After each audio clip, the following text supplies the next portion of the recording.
Shockwave, I took his arm off by mistake. I see that. Maybe you should reattach it. I'll just glue it in. No, don't do that! Oh! And you wonder why I refused to give you the Wi-Fi password. The original COG figure was an addition to the gigantic Fortress Maximus as to play with the set's alternate modes. He was the formation of two drones that roamed the Titan. After the Generations release of this Titan, COG was able to catch up into the Siege line, but these Titan drones was given an additional feature of separating to become weapons, allowing themselves to remain relevant to the toy line gimmick. COG separates to form two armored vehicles, formerly named Gasket and Grommet. Don't make a JonTron joke, don't make a JonTron joke! Starting with the more buggy style vehicle, this one feels more built for speed, but not for comfort, with massive guns pointing forward and two smaller ones on top you can tilt for aerial aim. Rolls very well for a drone, and the spiffy shiny silver has an edge of hardcore energy. It's like it's a weaponized battle bot. You think the turrets are illegal? Meh, just take them off, don't worry, there's some turrets at the front. I know this isn't perfect with the arms obviously shown and the face hidden like an Easter egg. At least it doesn't have an obvious metal pole in the middle of it. Grommet is a more boxy military vehicle that is basic, yet somehow I can't tell what's a canopy or floodlights. At least it does a little trick of flipping up the waist rather than the old legs with some stickers. Still obvious nonetheless, and probably isn't built for intense play despite the details in the treads that look like hardcore divots. Rolls fine and plop the guns on top to make things mildly intimidating. Both vehicles have a little dash of red to help them pop, and they're fun rolling around by themselves, but combined they create the ultimate guy with his arms on his chest. I can't say they won't see it coming, would you? And just like COGs, they mashed together. To be fair, it looks alright. The wheels are consistent, the colors flow, and the armament goes well beyond necessary. I could complain about the tab being too easy to slip out, but with perspective, it's just a quick way to split the drones for an alternate tactic. Didn't think of that, did you? Before we get to the robot, this does require parts forming. I wish it didn't, but taking the gimmick, can I call it lazy? Separate the modes, take off all the turrets, and watch a how-to video. Either way you like it, the separate alt modes are fun as is, but combined gives it a sense of completion. Neither is bad, no wrong answers. Robot mode.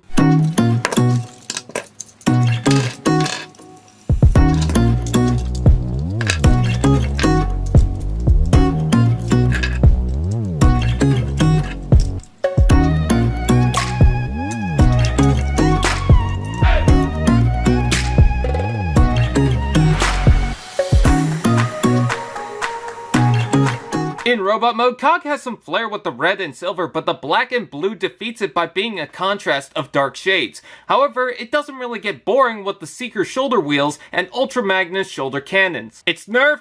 It's nerf! COG's probably not a visual standout, but he is the starting entry into an interesting gimmick that could maybe continue further.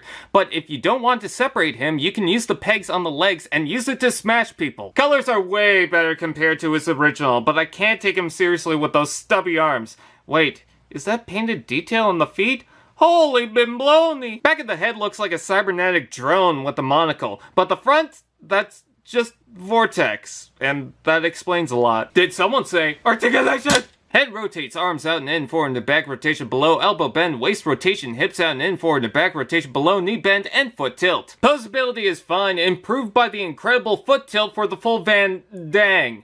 Just watch out for the legs to slide out. You can add flare effects to many of the spots on the figure, not on the pegs facing forward on the arms for some reason, oddly enough. But it won't matter. Oh, and for those wondering if he has any Siege painted on scratch marks, sort of. If you look at the arms, you'll see little dent marks. Let's take a look at the accessories. He comes with two generic looking blasters with absolutely terrible pegs. They slide out pretty easily, which is awful for play, but I can manage in posing. He's got holes on the titties, back, side of the arms, hands, and legs where you can add these black rifles. While they are sort of basic, that's probably a smart move. Are those holes on the feet and the inside of the arms that I missed because I'm stupid? Playing with these rifles might be a slut, but he also comes with two rocket blasters that can extend with armatures, 2 blasters, whatever this thing is, a dual blaster that can form a shield, and where did it go? This seems to be a key feature and major reason for interest, as COG separates to form an arsenal of weapons integrated well into the Siege line.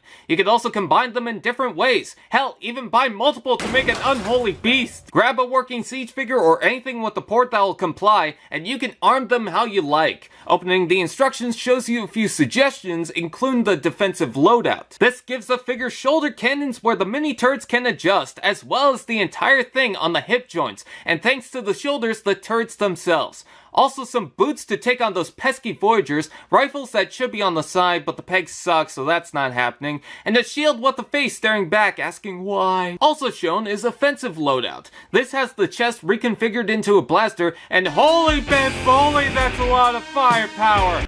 Can you even stand with those? Sure, they can be messy, flopping around in posability, but come on, I can't argue with this. It's War Machine Deluxe Edition. Imagine Doc Ock making 2 arms and asking what's the point of making 2 more when you have the firepower of Thai food coming out. Be practical, you maniac. Is COG worth the pickup by himself? I mean, he isn't perfect, but he's alright in either mode. Why not have fun with whatever he's doing? This figure is pretty satisfying, whether you're picking it up for himself, for some giant, or for the other robots that could use a little more. This guy is simple, but I can't say he's not enjoyable. Well, if it isn't the big...